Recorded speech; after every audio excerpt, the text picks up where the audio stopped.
હવે ક્યાં વિશ્વાસ કરવાનો જેને પિતા સમાન સમજી જેની સાથે રહીને જીવન પસાર કરી રહ્યા અને એ જ ઘરનો સસરા સમાન પિતા હેવાન થાય ત્યારે ઘરમાં રહેલી મહિલાઓનું શું થાય? તે વાત કરે તો પણ કોને કરે? કોઈ વિશ્વાસ કરશે કે કેમ? તેવા અનેક સવાલો ઊભા થતા હોય છે. પણ એક મહિલાએ અવાજ ઉઠાવ્યો અને સસરાની શાન ઠેકાણે લાવી દીધી. આ ઘટના રાજકોટમાંથી સામે આવી છે, જ્યાં ઘરની પુત્રવધુ ઉપર જ નરાધમ સસરાએ નજર બગાડી અને અડપલા કર્યા હતા.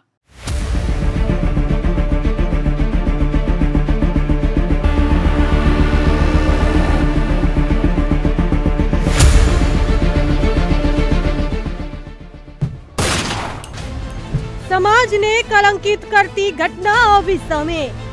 પિતા સમાન સસરો જ બન્યો હેવાન. સસરાએ પવિત્ર સંબંધો કર્યા તાર-તાર. રાજકોટમાં સસરો બન્યો હોવસખોર. વિધવા પુત્રવધુ પર બગાડી દાનત. દીકરી સમાન પુત્રવધુ સાથે સસરાએ કર્યા અડપલા. રાત્રિના અંધારાનો લાભ ઉઠાવી નિંદ્રાધીન પુત્રવધુને કર્યા અડપલા.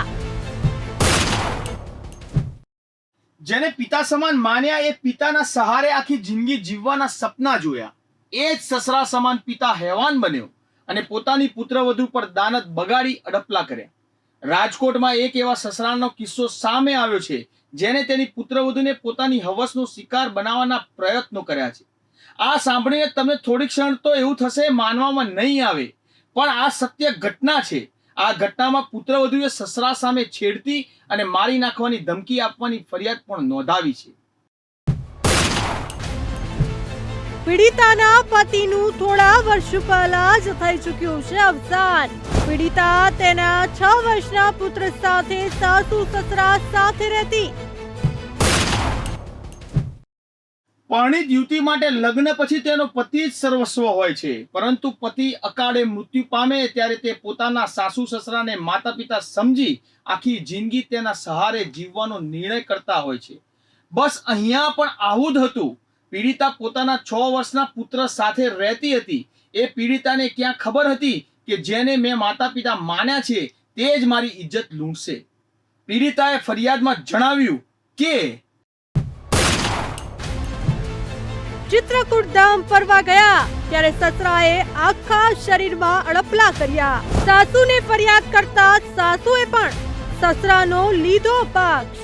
સાસુ કહેતી કે સસરાની અંદર આવે છે તારા પતિની આત્મા. પછી અમારે ફરવા જવાનું થયું ગયા મે મહિનામાં. ત્યાં ચિત્રકૂટમાં ગયા હતા.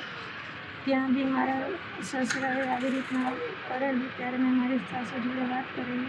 એમને કીધું તારી પતિ આવે છે એમના શરીરમાં, બાકી કાંઈ નથી, એમને કાંઈ કરેલું નથી. અને પછી વળી પાછળ 23 તારીખે બી આવું છે મારી જોડે, એટલે મેં FIR કરવાનું પોલીસ સ્ટેશને આવી. એને કડક કાર્યવાહી થવી જોઈએ, જેથી કરીને કોઈની મજૂરીનો કોઈ દુનિયામાં બીજા કોઈ ફાયદો ના ઉઠાવી શકે. એ લોકો મને થોડા ઘણા મારું ગુજરાન ચલાવવા માટે આપતા હતા અને એ લોકો એમ કહેતા હતા અમારી ઊંચી પહોંચ છે, એના હિસાબે તું કંઈ કરીશ તો અમે તને બદનામ કરી નાખશું.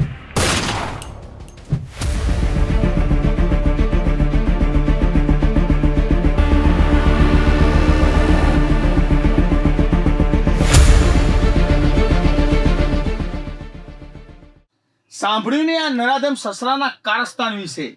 સસરો તો હેવાન બન્યો, પણ સાસુ સમાન માતાએ પણ પુત્રવધુની વારે ના આવી અને સાવ હલકા જવાબ આપી વાતને દબાવવાનો પ્રયત્ન કર્યો.